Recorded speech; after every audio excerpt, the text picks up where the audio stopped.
Well, you're watching World Talks on TVP World. My name is Sascha Fahrbach. If there's no response, it will be very bad for the future of NATO. That was President Donald Trump's warning in an interview with the Financial Times as he urges allies to help reopen the Strait of Hormuz after Iranian attacks disrupted one of the world's most critical shipping lanes. But European foreign ministers meeting in Brussels say they have no appetite to expand EU naval operations, insisting Europe has interests in the region but, quote, no interest in an open-ended war. Now, to discuss it all further and what this all means for alliances, energy security, and Europe's role, we're joined by Benjamin Sibille, CEO and founder of the Collective for the European Civic Service. Good to have you back on TVP World, Benjamin. Let's just start with that quote. We already have a lot of European leaders from Germany to France saying, no, we will not help you.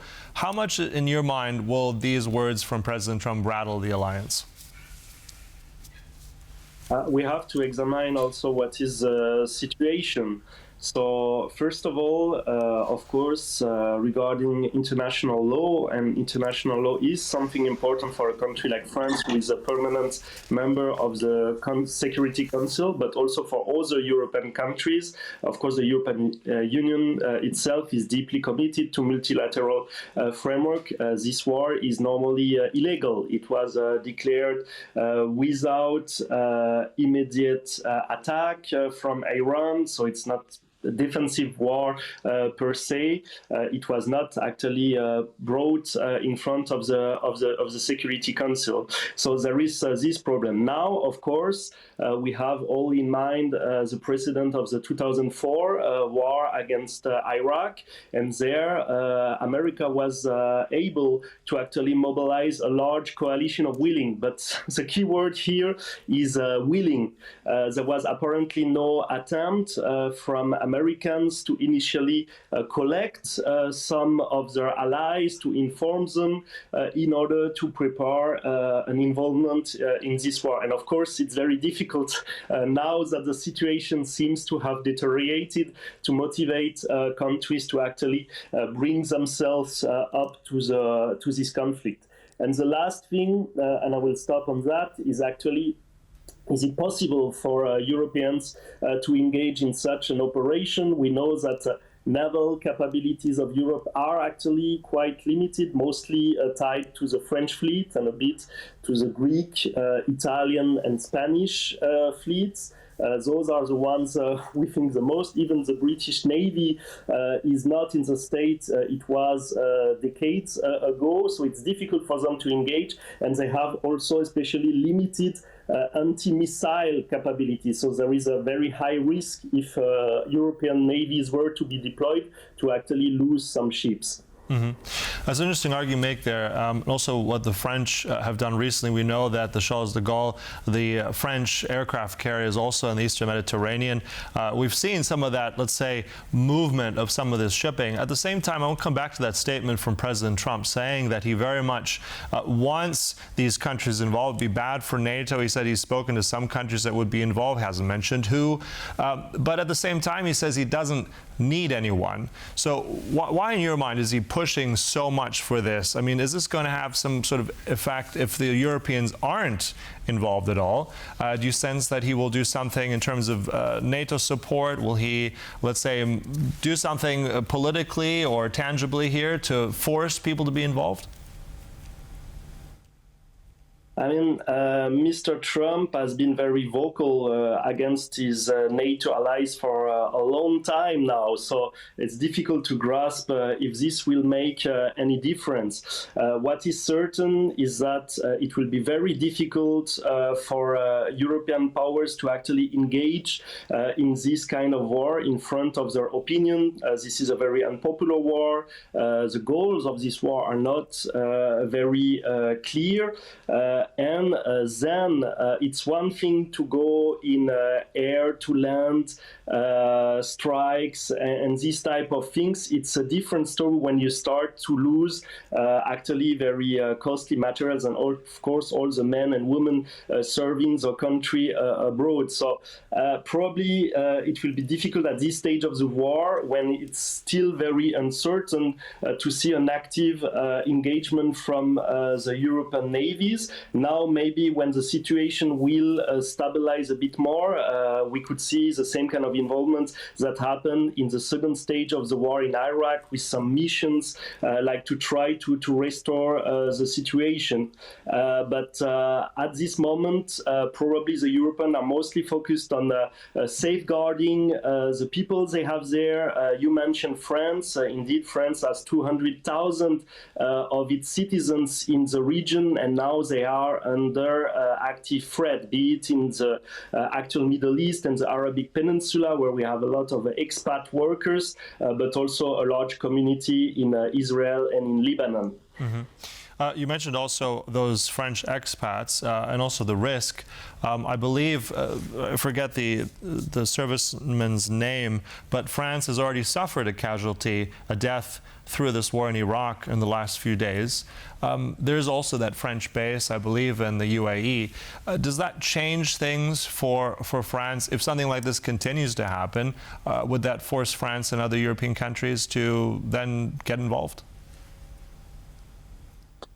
I mean, the loss of any serviceman is, of course, always a great sadness, and he was buried with honors. It was part of a strike team and special forces in northern Iraq and Kurdish-held territory, where we do have bases as other NATO and European powers.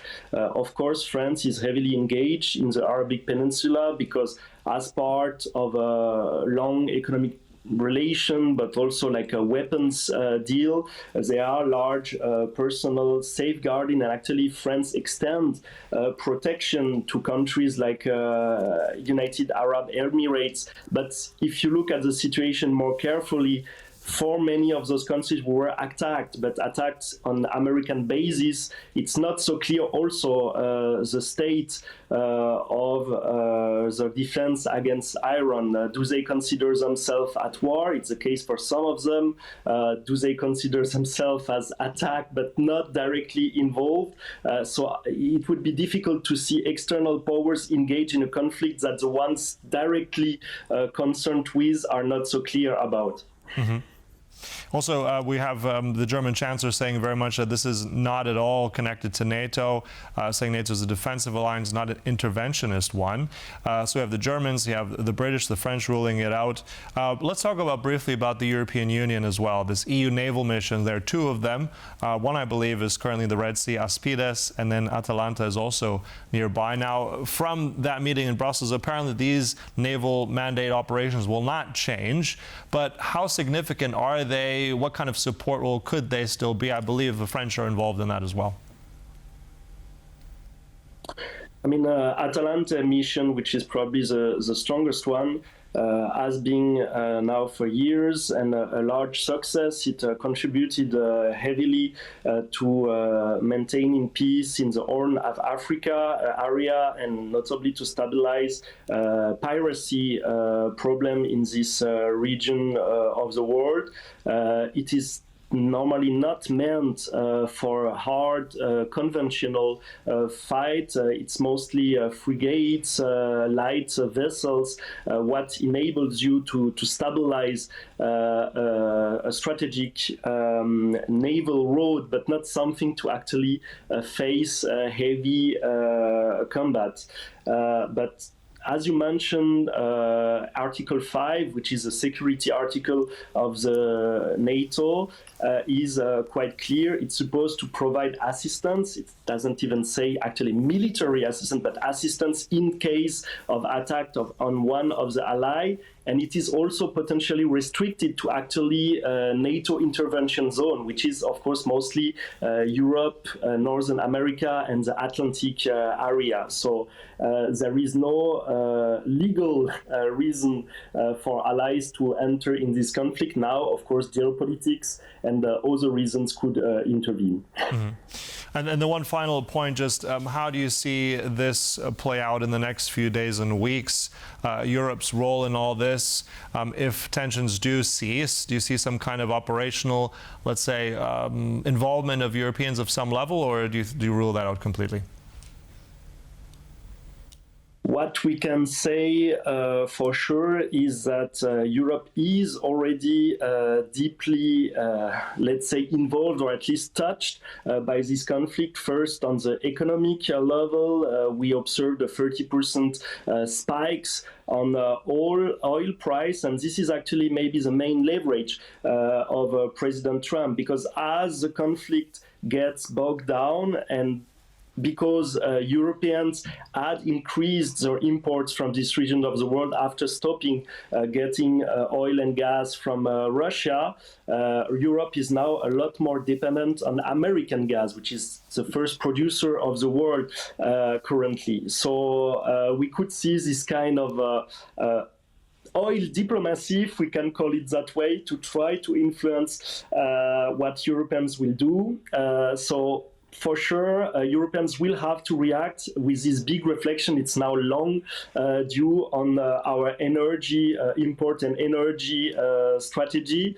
For the rest, it's more a matter to see what will happen on the ground. Will we see a land intervention from Americans, Israeli, or a protracted attempt to try to erase Iranian power with strikes and airstrikes?